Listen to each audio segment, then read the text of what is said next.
sustancia gris acá, vamos a tener la cabeza. No los núcleos. ¿Dónde está la sustancia gris normalmente? La cortical. Okay. ¿Dónde está la sustancia blanca? Okay. ¿Qué densidad tiene la sustancia blanca? La sustancia menos 100. No, 30, la sustancia gris 40. Okay. Entonces, aquí está la sustancia gris, sustancia blanca, cortical, subcortical. Estas cositas negras que son agua. Líquidos seborrhínicos. Son las cisternas, los surcos. Ok, ahora sí, repíteme que era para lo que le quería regalar punto al que pasara, pero no pasó. Repíteme los núcleos grises, dale. Bueno, entre la sustancia gris vamos a tener la corteza cerebral, vamos a tener, les digo, seguimos viendo los ventrículos, las frontales de los ventrículos. Acá estamos viendo, ¿qué era lo que estábamos viendo acá? La cabeza del núcleo caudado, que es como si fuera un triángulo. Aquí se ve como la disposición de un triángulo acá. Este triangulito que se ve acá es el núcleo lentiforme. El núcleo lentiforme anatómicamente lo conformaba ¿quién? El putamen y el globo pálido. Pregúntale a ellos para que se te entendieron. Antes de la vez el profesor, para que sienta lo que siente uno cuando puede hablar. Deberían saberlo, ¿no? Tú lo que acabas de poner todo. Entonces sí, aquí está la cabeza del núcleo caudado, aquí está el rodillo del cuerpo calloso, y acá está el tálamo, brazo anterior de la cápsula, brazo posterior, núcleo ventricular, cápsula externa, todo eso se va a acabar con eso. Eso lo tienen que saber para el examen. Es corto, lo tienen que saber. Sigue. Y esto que aguanta. Y esto que son en coro. ¿Quiénes son los que calcifican fisiológicamente? La pineal, la interhemisférica y a veces los núcleos de cabeza. Ponle uno ¿cómo que? Juan. Ponle uno. O sea que si sacaste en el primero, ¿cuánto? El primer corte, 2. Bueno, entonces ya vamos a pasar a lo que tenemos. Mencionamos que la introducción de la tomografía computarizada. Yo te voy a pasar la imagen para que no esté dando vuelta. Vamos a mencionar entonces que la introducción de la tomografía computarizada a la práctica médica, la introducción de la tomografía computarizada a la práctica médica revolucionó radicalmente el diagnóstico de las enfermedades. Lo que le dije ahorita, con esta vaina comenzamos a ver por dentro a los seres humanos, pero perfecto. Esto principalmente porque la tomografía computarizada redujo el diagnóstico precoz de las enfermedades. Además de eso, este método también redujo notoriamente lo que sería el uso de las angiografías. Vamos a mencionar entonces que... Antes, para ver todo esto, teníamos que inyectar un contraste en la médula al pobre tipo. Yo me acuerdo que mi primer estudio de mielografía, la señora después llegó tiesa como la semana siguiente porque uno no tiene la precaución y le hicimos una meningitis química. De vaina no me murió, pero yo soñaba todos los días con esa pobre señora. Ya hoy en día ya no hay nada que, o sea, ya hoy en día menos iatrogénico todo. Bueno, entonces, ya la importancia de la tomografía computarizada recalca en su eficiencia y, sin embargo, va a tener unos requerimientos, un protocolo a seguir antes de practicar el método.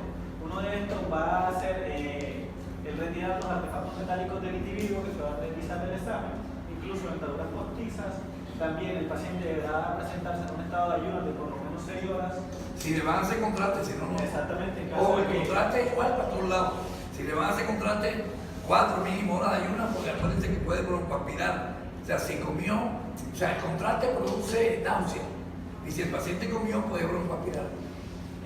También la posición del paciente va a ser el cúbito dorsal, el paciente se encontrará acostado boca arriba. Y por último, la posición que será determinada por el heredero del radiólogo. Entonces, tenemos que la tomografía se va a tener o se va a tomar desde lo que sería la base del cráneo, específicamente la línea orbitomeatal, que va desde acá hasta lo que sería la calota craneana, que va a ser... Sí, yo les mostré que va del canto de acá, del ojo hasta la oreja, sería más o menos aquí, sería acá viene, de aquí arrancamos, de aquí para arriba. Vean, cuando llegamos acá a la mitad, es donde nos aparece el cuerpo callado.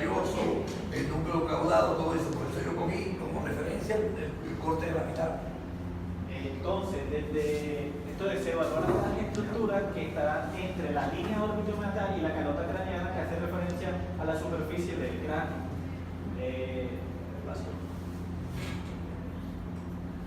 Entonces, pasando ya a lo que serían las ventanas de la tomografía, tenemos que estas básicamente van a tener como finalidad aumentar la nitidez de una imagen, aumentar la nitidez de la imagen, o más bien de un tejido o una estructura en específico.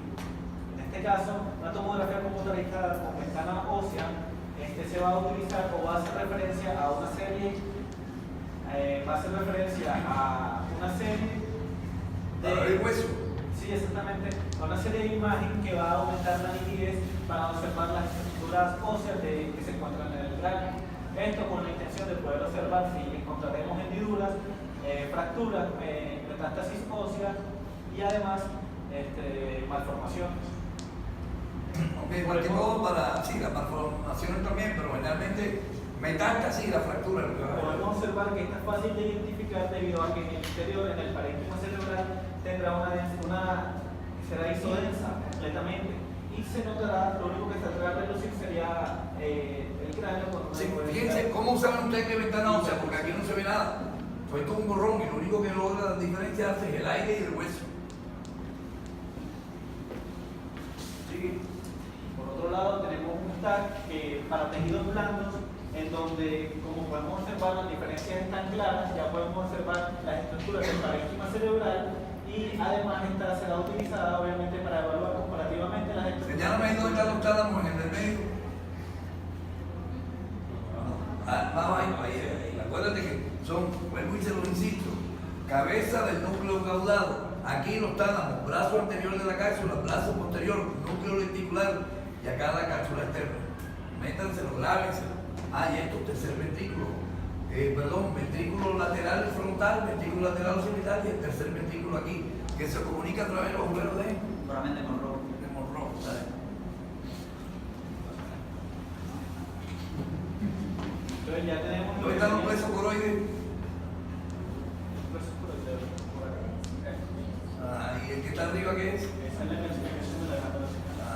Entonces ya con las calcificaciones tenemos que estas van a hacer referencia a unos depósitos de calcio que pueden surgir entre las estructuras del cráneo y además intracerebralmente. Tenemos que estas calcificaciones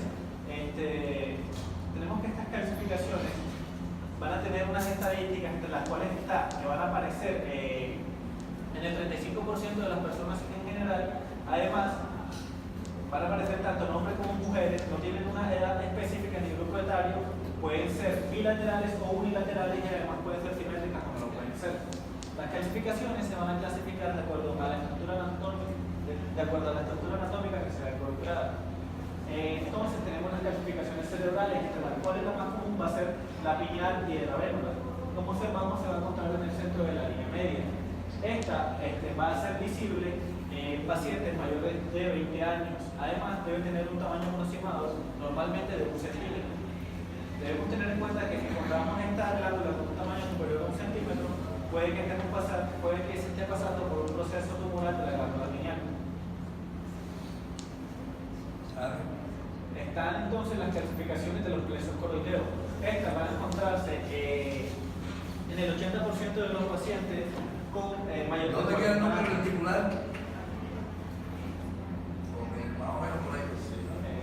Estas van a encontrarse en el 80% de los pacientes mayores de 40 años. Hay que mencionar que también se van a encontrar en niños menores de 2 años.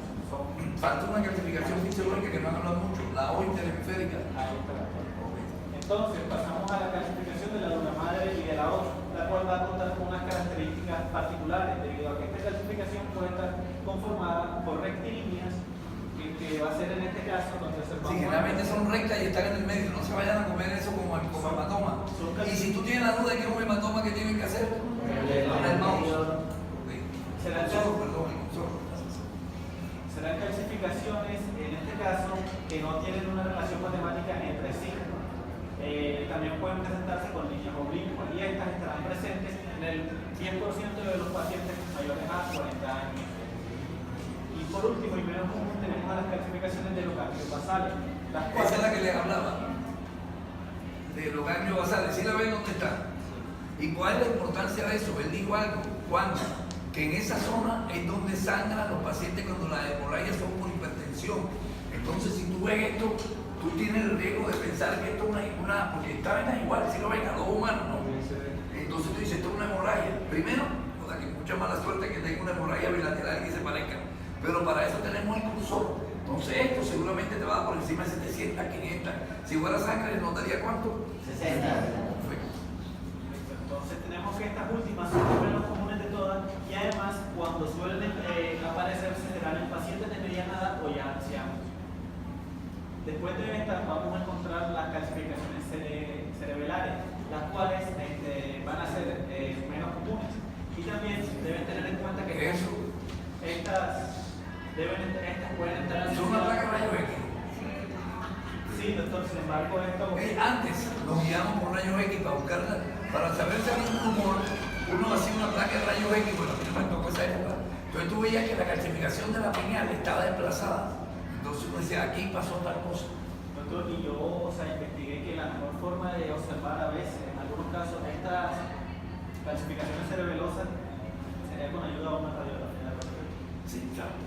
Pero son menos frecuentes, dale, ¿no? Ok, dale. Entonces, Dale, esa cerebelosa, ignora, sigue. ¿la ayudamos, doctora? No, explícalo, lo que pasa es que difícilmente yo le voy a poner ahí.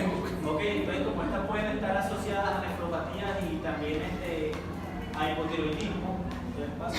O sea, hay otras calcificaciones también, yo le estoy hablando de las más comunes. Existen calcificaciones parasitosas, de los parásitos, de las metástasis, de las nefropatías. O sea, yo me estoy refiriendo a las tres más comunes. Son cuatro.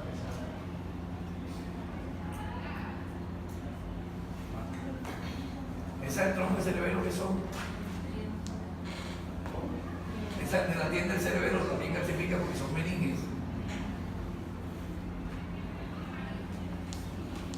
Bueno, que tú haces las indicaciones de TAC cerebral y qué más. Y lo que serían ya señales del TAC como O sea, la el semiología del TAC. efecto de masa, Ok, eso es fundamental.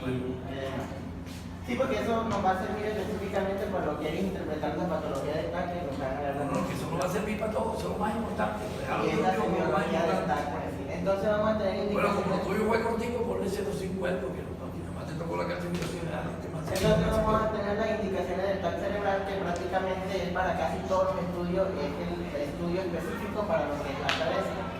Dentro de las especificaciones del TAC tenemos los traumatismos craneoencefálicos. Déjame caer a la luna.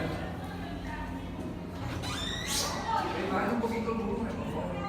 Bueno, hay indicaciones de TAC simple y de TAC con contraste. Vamos a lo más frecuente. ¿Cuáles son las indicaciones de un TAC de cráneo simple? El traumatismo craneoencefálico. Ok, acuérdense, están en la urgencia. El man que se dio un totazo en la cabeza, le pedimos un TAC para ver si tiene fractura y para ver si no tiene un hematoma. Esa sería la... Los déficits neurológicos focales y la crisis convulsiva serían los tres más frecuentes. Bueno, Pero también, cuando tú sospechas un déficit neurológico, en la urgencia a usted le va a llegar el paciente con el síncope, que se privó o que convulsionó. ¿Qué quieren descartar ustedes ahí? Que no tenga o una isquemia o una hemorragia. O sea, son las dos causas básicas que en otro momento la patología, el accidente cerebrovascular es lo más frecuente que le va a llegar. O sea, el paciente que estaba dormido y de pronto se cayó, o el paciente que comenzó se le torció la boca, o que, o sea, accidentes cerebrovasculares. Primero o segundo, en el orden que quieran, traumatismos. Ok, la convulsión es un signo de accidente cerebrovascular, pero no es tan frecuente. La tercera, ¿cuál sería? sería la cefalea. Tendríamos la cefalea porque es signo patognomónico de una hemorragia subaracnoidea, cefalea. Pero la cefalea va metida dentro de los trastornos accidentes cerebrovasculares. Y la disminución de la conciencia y la hipertensión intracraneal. Son los más. Traumatismo. Accidentes cerebrovasculares. Ver si el paciente tiene una hidrocefalia. Esas serían las tres causas más comunes de que normalmente en una... Porque una hipertensión endocraniana nos cierra los ventrículos. Ok. Y también tenemos lo que son con contraste o sin contraste. Esto se debe a que hay lesiones que son tan isodensas con la masa cerebral que no se logran ver. De hecho, algunos tumores, y la gran mayoría, sobre todo los tumores benignos, tienden a ser isodensos con la masa cerebral y no se tienden a ver. ¿Cómo lo notamos? Más adelante vamos siguiente diapositiva, por favor. Bueno, entonces miren, sin contraste está el traumatismo, accidentes cerebrovasculares, hidrocefalias. Todo lo demás, si le ponen un sentido común, ya son con contraste. Tumores, abscesos, malformaciones arteriovenosas, enfermedades desmielizantes. O sea, pónganle un poquito de lógica. Si el traumatismo, el accidente cerebrovascular y la hidrocefalia son sin contraste, todas las demás son con contraste.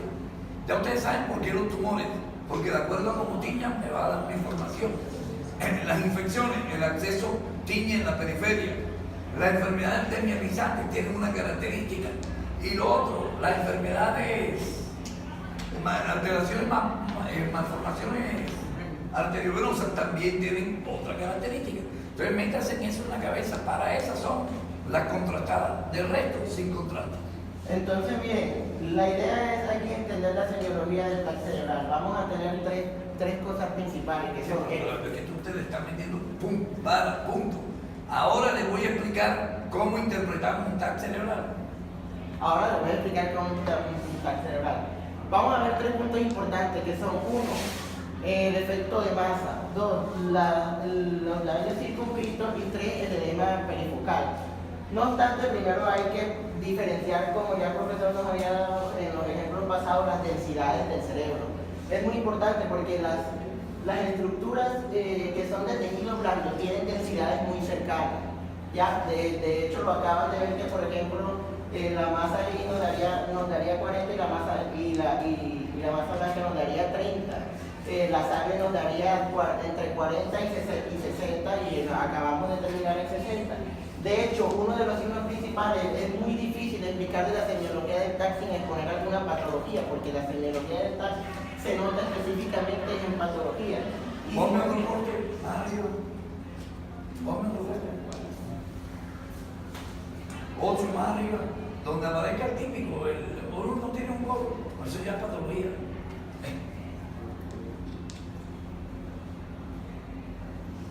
Ay. Yo les voy a enseñar cómo se estudia un TAC de cráneo. Ustedes lo primero que van a tener que ver es la línea media. Que la línea media está en el centro. Si quieren, le puedo explicar eso. Pero ¿y por qué no lo explicaste? Bueno, ok, lo primero que hay que evaluar siempre en una tomografía computarizada va a ser la línea media, buscando que esta no tenga ningún tipo de desplazamiento y que indique que haya el efecto de masa. Okay. ¿Qué es el efecto de masa? Cuando hay algo que está ocupando espacio, eso que hace desplaza la línea media. Y a veces uno no ve la patología, pero esa patología produce un edema y ese edema desplaza la línea media. Entonces lo primero que tú tienes que ver, como decía, las lesiones isoecogénicas, que tú no ves cambios en el cerebro, pero ves cómo te desplaza la línea media. Entonces lo primero que tenemos que ver, la línea media, punto 1. Ok, seguido a esto tenemos que evaluar comparativamente lo que son los sistemas ventriculares. Segundo, ver los ventrículos. Los puntos que hay que tener en cuenta de esto son el tamaño, la morfología y la simetría. ¿Cómo están esos ventrículos ahí? Los ventrículos se encuentran simétricos y de un tamaño y morfología adecuada. Están del mismo tamaño, o sea, tampoco es que sea exacto, pero ustedes vean que este ventrículo, que hasta derecha, sea parecida a esta alta, que tenga más o menos la misma forma, el mismo tamaño, la misma densidad. Eso nos va guiando. Cuando eso se altera es porque hay algo raro. Seguido a esto, lo correcto sería evaluar también las cisternas. Sin embargo, estas se pueden observar mejor en un plano sagittal. Sí, pero ahí también las medíamos. Las cisternas serían, lo que pasa es que sería un corte más abajo. La cisterna es ese líquido que rodea el tallo cerebral. La cisura, esas cosas también las valoramos. Pero ojo, primero, línea media, para descartar los efectos de masa. Segundo, el sistema ventricular. Tercero, ahora sí niegan y vienen y comparan la sustancia gris, o sea, el parénquima encefálico. De tercero van a ver el parénquima encefálico. Entonces valoran la sustancia blanca o la sustancia gris con la sustancia blanca, que se mantengan una más impodensa que la otra, o sea, las características de ellas. Y cuarto, iríamos a ver, ¿cuál sería el cuarto? Espacio superlateral. Ahí va con la cisterna y después, pásame otro. El parénquima cerebral sería lo Pásame otro. ¿A cuál? O otro cuerpo, a ver. Va hacia adelante. Bueno, aquí está el tema que yo estaba buscando. Entonces, baja. Entonces ya saben, línea media, los ventrículos, la cisterna, que era lo que tú decías. Después, hacia arriba, el otro corte que yo tenía. La sustancia gris y la sustancia blanca, los núcleos. Pero lo básico, primero línea media, segundo ventrículo y lo tercero, ya van a ver el parénquima. Hay otras cosas que tendríamos que ver para dar otros cortes, a ver. Dale, lo que vaya saliendo. Bueno, después, más bajito, llegamos aquí y miramos las mastoides, la neumatización de las mastoides. Estos son los peñascos con la neumatización de las mastoides. Y miramos la fosa posterior y anterior. Entonces, esa sería más o menos la semiología. Primero, línea media. Segundo, los ventrículos. Tercero, el parénquima, sustancia gris, sustancia blanca. Y cuarto, vamos a las mastoides y miramos la fosa anterior y la fosa posterior. En la fosa posterior, ¿quiénes están? Los hemisferios cerebelosos, la cisterna magna, el cuarto ventrículo y aquí está el tallo cerebral. Esta sería la cisterna de la que tú hablabas. Se llama cisterna peripontina porque está alrededor del tallo cerebral. Esa sería la semiología. Ponle el 0,5 que le faltaba este man por haberse acordado. ¿Y tú por qué no habías dado eso? Pues se me olvidó. Oye, eso es lo más importante de que arrancamos. Eso es lo que les va a permitir a ustedes informar un TAC. Línea media, ver cómo están los ventrículos. Entonces yo vengo y me paro. Cualquiera de ustedes, yo le pongo un TAC. Bueno, en este caso no. Le pondríamos el corte de más arriba. Entonces por eso cualquiera, ahí les hablé de tórax.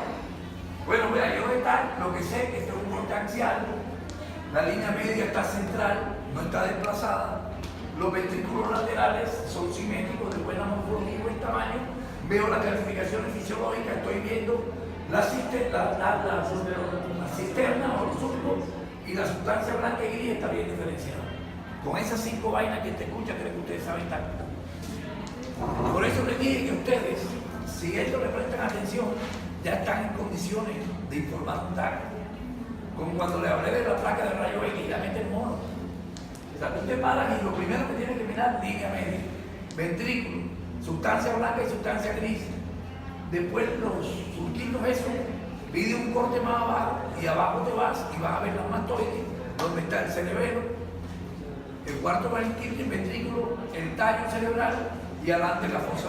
Lo digo, para mí es tan fácil porque lo otro día, pero más o menos no. Sigue, termina tu exposición, porque yo creo que tú lo que tienes ahí es patología, ¿no? Profe, porque es que si yo le explico a ellos más o menos, no, que tienen que tener la línea media recta, y entonces cuando vayan a ver que es un efecto de masa y vean la... Bueno, dale, sigue tu clase. Entonces ya... Dale, sigue. Entonces, antes de esas 3 características vamos a ver lo que son las diferencias de densidades, porque la mayoría siempre se tira la línea media y se pasan las densidades por... Pero no te dije que la densidad de los terceros, o sea, cada quien mira primero lo que le dé la gana. Yo le estoy hablando de una semiología para que no tengan error, así como le digo que de todas las centras, de afuera hacia adentro, tú puedes comenzar viendo las densidades, pero te estoy indicando porque si no hay alteración de las densidades, ¿cómo te vas a dar cuenta tú de patología? Por la línea media. Che, me va a llevar a contarle, bueno, dale. No es que te la pasa por ningún lado, que tú vas a tener que mirar todo. Sí, pero... Bueno, desenvuelve tu cosa, pues. Entonces, dentro de las densidades, por ejemplo, van a ver en la patología vamos a tener uno de los signos que sería la signo de la cuerda hiperdensa, que sería marcamiento de densidades entre el parénquima cerebral y una de las arterias más principales. Esto se da porque la sangre es siempre más hiperdensa que el parénquima. Sí, pero eso no lo vas a ver siempre, a veces lo ves, que se ve bien el vaso sanguíneo, pero no es una constante. Signo de una isquemia cerebral. ¿Cuál? ¿Cómo?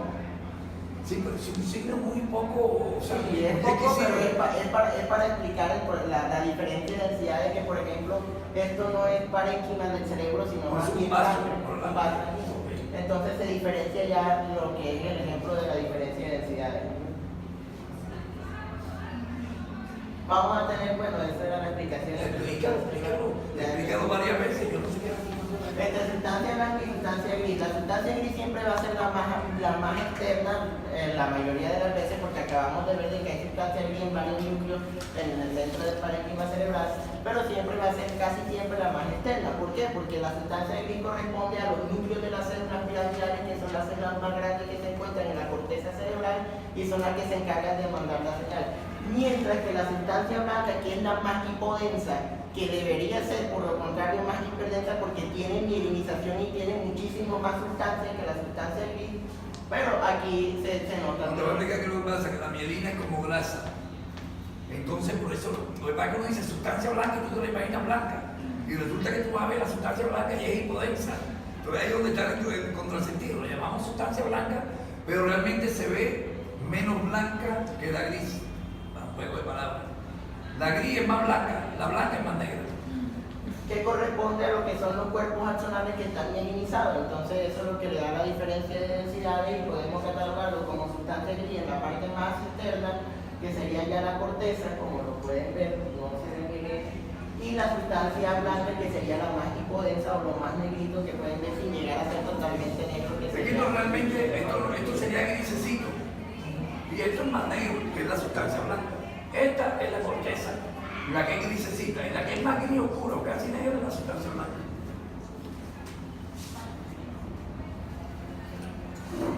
Ya.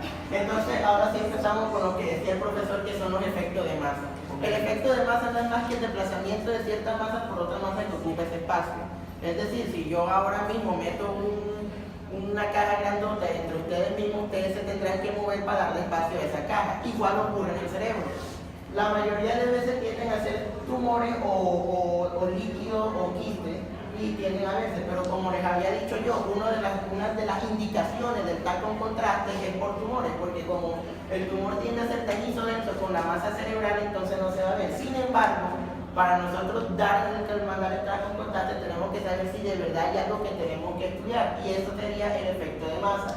La línea media, que normalmente debería estar recta desde el punto apical hasta el punto posterior, está desplazada, por si la ven por acá. ¿Ya? Y de hecho, lo que nos había dicho de comparación, porque el cerebro es como una naranja partida en dos tapas, es idéntica lado y lado, o sea, lo que tiene de un lado tiene del otro, también vamos a evaluar lo que son los ventrículos. ¿Ya? Entonces, si tenemos un ventrículo del lado derecho, tenemos que tener un ventrículo del lado izquierdo. Si los ventrículos son asimétricos, es porque hay algo que está o ensanchando los ventrículos, que bien puede ser una hidrocefalia, o comprimiendo los ventrículos, que bien puede ser cualquier tipo de masa. En este caso se puede ver, ahorita les voy a explicar por qué se ve que es un edema y no un efecto, y no alguna masa, por el borramiento de lo que es la sustancia blanca. ¿Ya? Por ejemplo, Juan, pasa un momentico ahí y tú estás solo y te acaban de decir una urgencia. Yo soy médico, la gente no sabe que tú estás en centro de cemento y te sueltan este cráneo. Acércate. Acuérdate de lo que te acabo de decir yo, cómo se valora un cráneo. No lo olvides nunca en tu vida. Okay. ¿Qué mira primero? Primero la línea media, ¿Qué te llama la atención? que está desplazada hacia la Entonces ya se te prende una alarma. Mierda, ahí hay algo. La línea media está desplazada. Segundo, ¿qué más ves? Los ventrículos ¿Qué te llama la atención? están asimétricos. Ok, entonces ya tu Y momento, no espérate. tienen morfología. Venga, doctor, venga. ¿Qué tiene este paciente? De entrada, tú miras toda la línea media. Está desplazada para acá. El doctor Barreto, ¿qué más me dijo? Voy a ver los ventrículos. No están iguales. ¿Qué hago? Llamo a un médico. Pero por lo menos ya tienes idea de que esto no es normal. O sea, yo no les puedo a ustedes exigir en este momento mucho más. Pero ya tú, cállatelo. Ya tú, así a lo más esto es lo que yo quiero que ustedes entiendan, por lo menos que sepan cuando algo está bien o algo tiene algo raro. Entonces, estas tres partes después comienzan a mirar la sustancia blanca y la sustancia gris. ¿Qué le llama la atención aquí? Que aquí está más impodencia ambas. Si ya con esas tres cosas usted no se da cuenta que ahora que llame a un médico está fregado. Ya de ahí sigue, llame con médico, porque usted no va a poder hacer más nada. Bueno, sigue. Un ejemplo más vasto de lo que es el desplazamiento de la línea media, como lo pueden ver, aquí ya más adelante lo verán que es un quite diantídico. Si lo pueden ver, obviamente el Ojalá que se lo puede ver. y la compresión de uno de los ventrículos laterales y sobre todo el desplazamiento de los ventrículos. A veces la línea media no se nota mucho, o no se nota mucho la raja como tal, pero el desplazamiento de los ventrículos, ustedes saben que entre los ventrículos pasa la línea media. Si yo tengo el desplazamiento de uno de los ventrículos, obviamente voy a tener el desplazamiento de la línea Bueno, media. lo que él decía, con esa semejante imagen yo que voy a buscar línea media, si él se cree que es bueno. Bueno, eso es hipertenso o hipodenso. Esto, Sí. si pueden someterse, Cuidado. Sigue. ya, aquí lo pueden ver marcadito con plastilina por si no lo lograron entender. La línea media como debería pasar otro quiste, aquí está más o menos, y miren muy bien clarito lo que es la compresión del Bueno, miren, ventrículo. este estudio es con contraste. Seguramente antes de poner el contraste, este estudio ha podido, échame para atrás. Más atrás. Este estudio ha podido ser perfectamente esto. Entonces yo sí luego hay una alteración, pero yo ahí no puedo concluir nada. Entonces pido contraste. Me pasa hacia adelante. Y yo veo que esto tiñe en forma anular de la periferia hacia el centro irregular. Ya yo sé que esto es un acceso. O sea, ustedes no, pero yo como radiólogo ya debo saberlo. Si ven para qué sirve el contraste, las características de acuerdo a cómo tiña, a mí eso me da una... Y todo esto negro que se ve alrededor se llama edema perilesional. Y este edema es el que hace el efecto de masa. ¿Ah? O sea, generalmente los accesos tienen así, pero yo no les voy a poner aquí que me da un acceso. O bueno, de pronto sí, un acceso, un tumor, una isquemia o una hemorragia. De esas cuatro tienen que saber. El acceso es redondito, impodenso y con un anillo hiperdenso. Esto es un hematoma. Es un hematoma estructural que produce gran efecto de masa. Vean que aquí no se ven los surquitos. Por eso es importante que ustedes vean los surcos. Cuando los surcos se borran es porque el cerebro que hace se hincha, se está edematizado. Sigue. Y estarán las lesiones circunscritas. Aquí en las lesiones circunscritas también vamos a explicar lo que es edema perifocal. Y normalmente casi todas las lesiones dentro de la masa encefálica tienen un edema perifocal. ¿Por qué? Porque eso tiende a inflamar la masa encefálica y toda inflamación casi siempre lleva a un edema.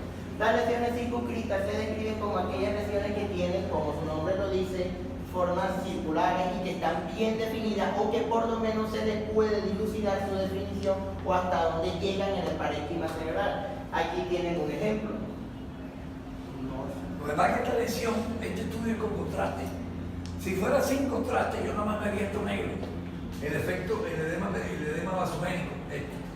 Entonces uno cuando ve el edema vasogénico, uno dice, mira, este man tiene que tener algo que le está produciendo el edema vasogénico. Entonces le meten contraste. Como las metástasis rompen la barrera hematoencefálica, tiñen full. Entonces yo ahí diagnostico que es una metástasis. Yo no le voy a poner a usted media diagnostique eso, porque yo quiero que ustedes entiendan por qué se pide un estudio con contraste y un estudio sin contraste, o sea, que tengan la idea. ¿Sí? Entonces podemos definir también el edema perifocal como aquella edema que va hacia la masa encefálica a partir de la lesión como tal, que aquí lo pueden ver. Una de las más importantes para ver los edemas es comparar las circunvalaciones que tiene el cerebro. Lo que le decía el profesor, las pequeñas rayitas que están en la periferia del cerebro se borran porque el cerebro se hincha de tanta agua y eso crea una hinchazón de la masa encefálica, que normalmente eso debería estar lleno de líquido cefalorraquídeo, pero como hay inflamación del cerebro, esas circunvalaciones tienden a borrarse. Circunvoluciones, no las circunvalaciones en la calle. Si nosotros lo viéramos, podríamos poner este ejemplo, no tiene ningún edema, pero por lo menos sí tiene diferencia, de que si comparáramos hemisferio con hemisferio, tendríamos que este hemisferio podría estar un poquito edematizado porque las circunvoluciones de este lado no son idénticas a la de esta. Todos esos detalles los tienen que mirar. Ya podemos degradar las circunvoluciones de grado 1, grado 2 y grado 3. Ven acá, háblame ahí donde están los núcleos de la base, explícame sin titubear. Los núcleos grises de la base. Señálame, los que explicó Juan. ¿Dónde está la rodilla del cuerpo calloso? ¿Cómo? El cuerpo calloso. ¿Dónde estaría la rodilla? Ahí adelante, ok. Por aquí El estaría núcleo caudado, el núcleo caudado. Y por la aquí. cabeza. Sí, por aquí. Ahí, ok. ¿Dónde está la rodilla y la cápsula? Y por aquí estaría, la cápsula sería aquí, externo. ¿Dónde está el núcleo lenticular? Los núcleos lenticulares Ok. aquí. ¿Y dónde está el tálamo? Y el tálamo aquí. Sí, ahí abajo. Tálamo está aquí. No aquí, aquí. Entonces, lo que divide brazo anterior de la cápsula, brazo posterior, lenticular, tálamo, cabeza del núcleo caudado, y acá cápsula externa. Y acá está la patología. Dale, sigue. Ya.